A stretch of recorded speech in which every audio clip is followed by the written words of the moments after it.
Nadreen, Imran Khan साहब का जो ट्रायल है 9 मई का, वो ऑनलाइन करने का फैसला किया गया है और दहशतगर्दी की अमजद शाह साहब जो जज हैं उनकी अदालत में समाअत होगी। अब इमरान खान साहब को मशवरा ये भी दिया गया है कि वो इसका बाइकआउट कर दें और इससे इनकार कर दें ऑनलाइन जाने से। वो कहिए ठीक है, मुझे अदालत में लेकर जाओ, और इसके लिए प्रेसिडेंट्स मौजूद हैं। शहजाद अकबर और दीगर कई और लोग हैं जिन्होंने कोशिश की कि वो ऑनलाइन पेश हो सकें अदालत में, तो उन्हें मना कर दिया गया, उन्हें ये इख्तियार नहीं दिया गया। नहीं जी नहीं, आपको आना ही पड़ेगा। और हम तो पाकिस्तान नहीं आ सकते, हमारी जान खतरे में। लेकिन उन्हें मजबूर किया गया कि आप आएंगे नहीं तो आप फारिग हैं, इश्तिहारी कर दिए, फारिग कर दिए। अब इमरान खान साहब क्योंकि गिरफ्तार हैं और उन्हें कह रहे जी आपको ऑनलाइन लेकर आएंगे, तो इमरान खान साहब को यह मामला उठाना चाहिए कि खुली अदालत के अंदर यह केस चलाया जाए और मुझे खुली अदालत के अंदर पेश किया जाए जज के सामने। मैं तो अवेलेबल हूं। अब चाहे ये समाज जेल के अंदर हो, चाहे ये समाज जेल के बाहर हो, तो इमरान खान साहब के सामने होनी चाहिए और उन्हें चाहिए कि वो ये मामला उठाए। इमरान खान साहब, इसको रोकने की वजह क्या है ये समझें आप। 9 मई का जो ट्रायल है ना, उसमें खाली इमरान खान नहीं है, उसमें पीटीआई की बहुत सारी क़यादत भी है।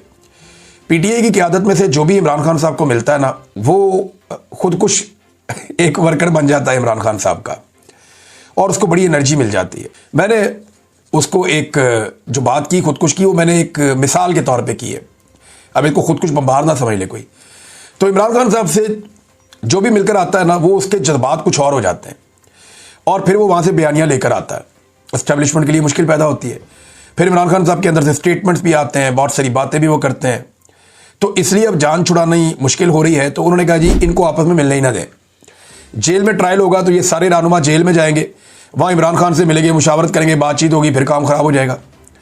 इमरान खान को बाहर ला नहीं सकते तो ऑनलाइन कर देते हैं।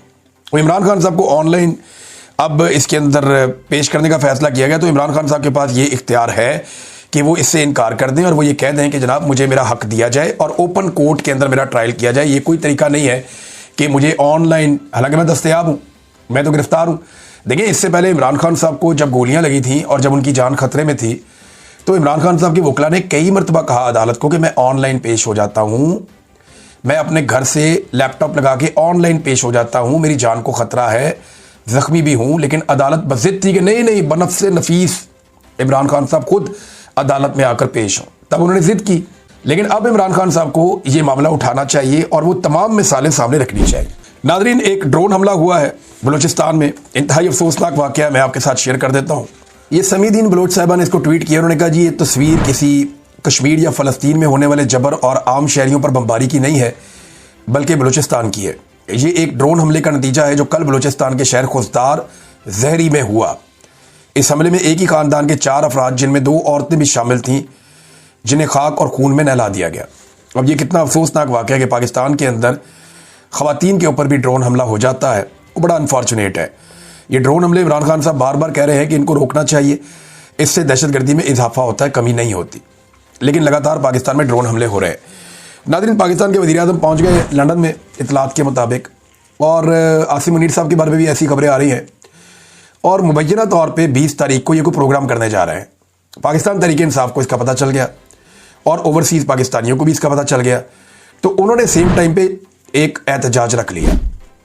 मैंने आपको बताया था ना कि एक एक बंदा चुना जा रहा है, एक एक बंदा फाइनलाइज किया जा रहा है, ताकि एक सियासी माहौल पूरा बनाया जा सके और 400-500 बंदे इकट्ठे करके अपनी पावर शो करने की कोशिश की जाए एक बंद माहौल में, जहाँ पे आसिम मुनीर साहब मुबैना तौर पे और शहबाज शरीफ साहब मौजूद होंगे। भी कंफर्मेशन नहीं है, लेकिन प्रोग्राम ये कर रहे हैं और कोई इन्विटेशन मेरी नज़र से गुजरे हैं जो व्हाट्सएप में कहीं गर्दिश भी कर रहे थे, मैंने वो देखा भी है।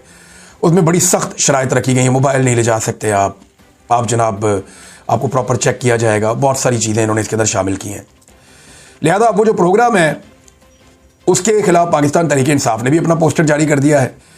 ज़रा ये पोस्टर अगर आप देखें तो आपको आइडिया हो जाएगा कि तहरीक इंसाफ या ओवरसीज़ पाकिस्तानियों के दिमाग में क्या चल रहा है। इस पोस्टर पे लिखा हुआ है कि 20 सितंबर को सैटरडे को 3 बजे एक एहतजाज करने जा रहे हैं और ऊपर आसिम मुनीर और इमरान खान की फ़ोटो बनाई हुई है। यानी ये मुकाबला ओवरसीज़ पाकिस्तानियों के मुताबिक आसिम मुनीर और इमरान खान के बीच में है। ये इन 2 लोगों के बीच में ये मुकाबला है और बाकी किसी सियासतदान की फ़ोटो नहीं है, शहबाज शरीफ की, मरियम की, नवाज शरीफ, कोई खाते में ही नहीं है। उन्हें पता है इस वक्त इक़्तिदार आसिम मुनीर साहब के पास है, तो उनके खिलाफ किया है। आसिम मुनीर साहब के ऊपर उन्होंने क्रॉस लगाया हुआ है और नो एक्सटेंशन नो डिक्टेटर उन्होंने ये लिखा है पाकिस्तान तहरीक इंसाफ ने। और 20 तारीख को ये एहतजाज करा। अब ये तहरीक इंसाफ का एक बड़ा इम्तिहान भी होगा और ओवरसीज़ पाकिस्तानियों का भी।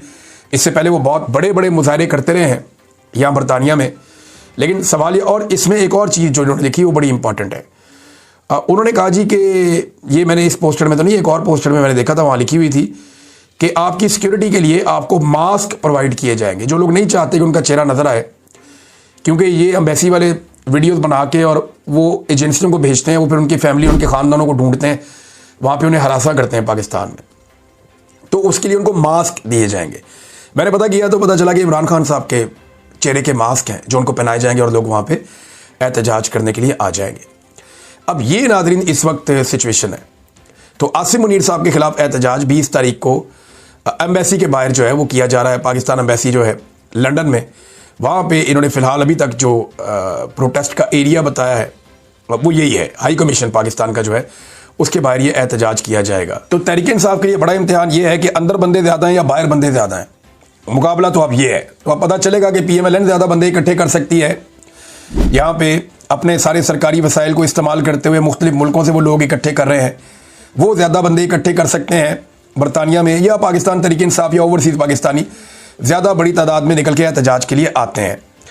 नाज़रीन, एक और बड़ी अजीब खबर जो कल हुआ वाक़या पाकिस्तान में, हैरान कुन है कि एक दिन के लिए सिर्फ फैसला आया जस्टिस बाबर सत्तार साहब का, और वो इंसाफ पर मबनी फैसला था, जिसमें एक मेजर जनरल हफीजुर रहमान साहब को, जो चेयरमैन PTA गलत तरीके से लगाया गया, उन्हें फारिग कर दिया गया, मुअत्तल कर दिया गया, और वज़ीर-ए-आज़म को कहा गया जी आप नया लगाएं। तो आज जनाब उस फैसले की औकात ये है, यानी एक हाई कोर्ट के जज के फैसले की औकात एक रिटायर्ड जर्नैल के सामने कख भी नहीं है, और आज जो है 24 घंटे के अंदर अंदर उन्हें वापस बहाल कर दिया गया। ये है नाजरीन इस मुल्क में निज़ाम इंसाफ की हालत, और इस्टेब्लिशमेंट ने तय कर लिया है कि जजों को भी तुन दो, इदारों को भी तुन दो, अवाम को भी बेड़ा गर्क करके रख दो, सियासी जमातें फारिग कर दो, पार्लियामेंट की कोई औकात नहीं है। इस वक्त एस्टेब्लिशमेंट ने पूरे मुल्क के ऊपर जबरन कब्जा कर लिया। रूल ऑफ लॉ नाम की कोई चीज़ नहीं बची। इस मुल्क में कौन इन्वेस्टमेंट करेगा? अब ले दे के हमारे पास सिर्फ फौज रह गई है जो हम ऑफर कर सकते हैं और कुछ नहीं कर सकते। या उनके हरकारे हैं, उन्होंने बहुत मजाक उड़ाया था और उन्होंने कहा जी कि ये गलत कर रहे हैं, इनसे कोई काम नहीं हो रहा, ये संभाल नहीं पाएंगे। अगले वीलॉग में आपको बताऊंगा। अब तक के लिए इतनी, अपना ख्याल रखिएगा, अपने चैनल का भी। अल्लाह हाफ़िज़।